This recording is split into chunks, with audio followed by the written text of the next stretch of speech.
Have you ever wondered how to truly make your dreams come true? Welcome to the Personal Evolution Podcast. Join our hosts, John and Lisa, as they explore Louise Hay's powerful concepts on mindset, abundance, and personal growth. Subscribe now and turn on notifications to immerse yourself in a journey of personal improvement and empowerment. Hey there, and a really warm welcome back to the Deep Dive. Hey everyone, glad to be here. So today, we're jumping straight into something that, it sparks a lot of, let's just say, intense discussion. We are talking about manifesting money, like really fast. Specifically, the buzz around Louise Hay's ideas. Yes. And this honestly almost unbelievable claim of someone apparently manifesting $50 million? $50 million? In just a few weeks, using her specific thought process. Yeah, $50 million. I mean, that's a number that just grabs your attention, doesn't it? Totally. When we first saw this mentioned in relation to Louise Hay's work, I think our first reaction was probably like yours right now. Like, seriously. Exactly. Can that actually happen? It sounds, more like winning the lottery or something, not a repeatable technique. Absolutely. It feels way out there. Yeah. So look, our mission today, why we're doing this deep dive, it's really to get under the hood of this specific thought process. The one attributed to Louise Hay that's connected to these, supposedly rapid and huge financial shifts. We want to explore what the actual idea is. Yeah, we're not really here to say, yes, this works, or no, it doesn't. Definitely not guaranteeing results. It's about exploring the core concepts. What's the thinking behind it? And it's important to state, the sources we look at, they lean very heavily on personal stories. Testimonials. Right, anecdotes. Yeah, anecdotes, exactly. Some really compelling ones, actually. People talking about sudden windfalls, getting dream homes, even stats suggesting a high percentage seeing results pretty quickly. Which sounds amazing, but... But yeah, you've got to approach those stories with a bit of, let's say, healthy curiosity. They're engaging, for sure, but not exactly hard proof. Okay, so let's get into the nitty-gritty then. What is the central shift? What's the core change in thinking they're talking about here? Well, the main thing seems to be moving away from actively wanting money. Like chasing it. Yeah, like chasing it, striving for it.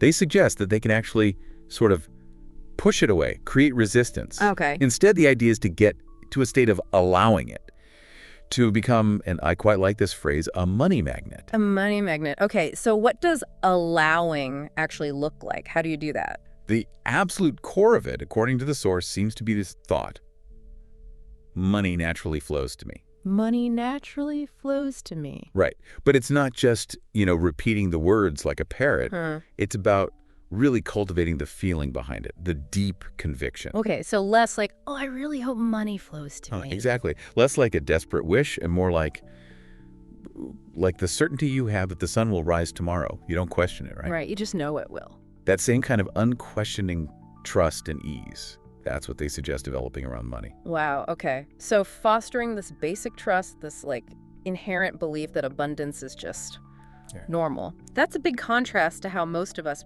probably feel about money. The stress, the worry, the constant striving. Definitely. And the source material touches on something it calls the worth trap. The worth trap. Yeah, that feeling, that maybe deeply ingrained idea that you have to earn your wealth, that you have to deserve it through hard work or specific actions. Okay. I think a lot of people feel that way. Right.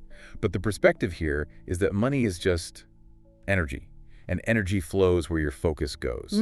So this idea that you need to be worthy is framed as a major roadblock. The blocks the flow. Exactly. They argue money itself is neutral. It doesn't judge.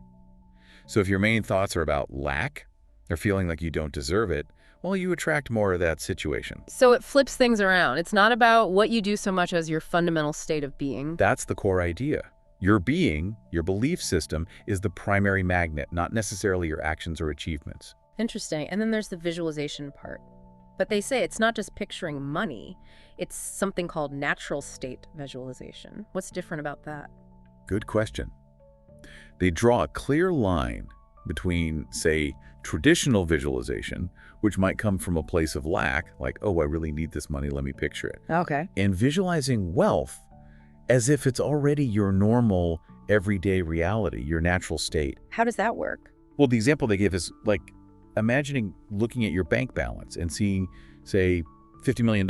Wow. But feeling the same casual indifference you'd have checking the weather. Like, Yeah. oh, okay, 50 million, cool. Not excitement, not shock, just Normal. so you're normalizing it in your mind. Exactly. Making abundance feel completely unremarkable, totally every day. The argument is this helps your subconscious accept it as the default setting. That's a subtle but potentially powerful difference, isn't it? Less emotional charge, more calm acceptance. Precisely. The source also mentions practical things, daily exercises, to kind of cement this mindset.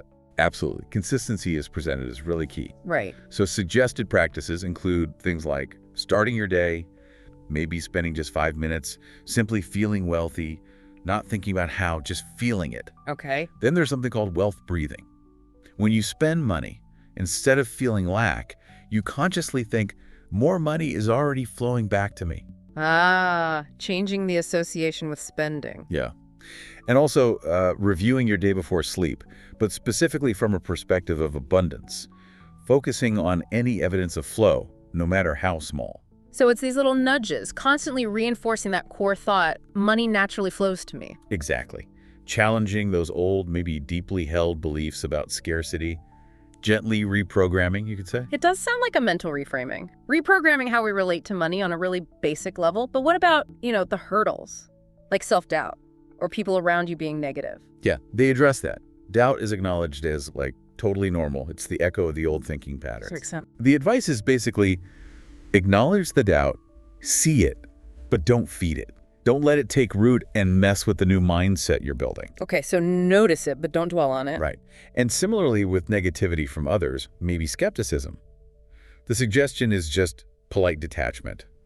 Don't argue. Don't try to convince them. Don't seek their validation. Exactly. And there's this concept of the evidence trap. Evidence trap. Yeah, meaning don't let your current bank balance, your current reality, invalidate this new thought process you're cultivating. Because the current reality is a result of past thinking. That's the idea. You hold the vision, the feeling, even if the outside world hasn't caught up yet, trusting that the shift is happening internally first. That takes discipline. And they even mention fear of success. That seems counterintuitive when talking about wealth. It does, but it's a real thing for some people. Yeah. Subconsciously, we can resist big changes, even positive ones, like getting wealthy. Why? Fear of the unknown, maybe. Mm-hmm. How it might change relationships, your lifestyle, your identity even. So the advice there is to consciously remind yourself that money is just an amplifier.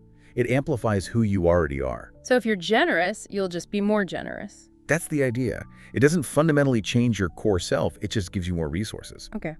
And the source even talks about signs, like how you might know this process is actually, working. Yeah, it outlines a kind of progression.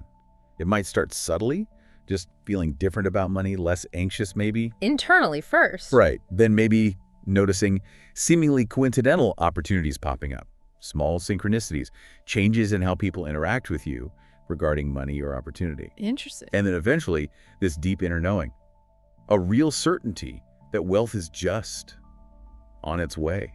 It's presented as this gradual unfolding from inside out. It really emphasizes that internal shift happening before the external results show up. Absolutely. Which, aligns with quite a few philosophical or psychological ideas, our outer world reflecting our inner state. And the encouragement is just to start now, wherever you are. The underlying belief presented is that the universe, or whatever you want to call it, doesn't really care if you're manifesting $10 or 10 million. The principle is the same. Okay, so wrapping our heads around this.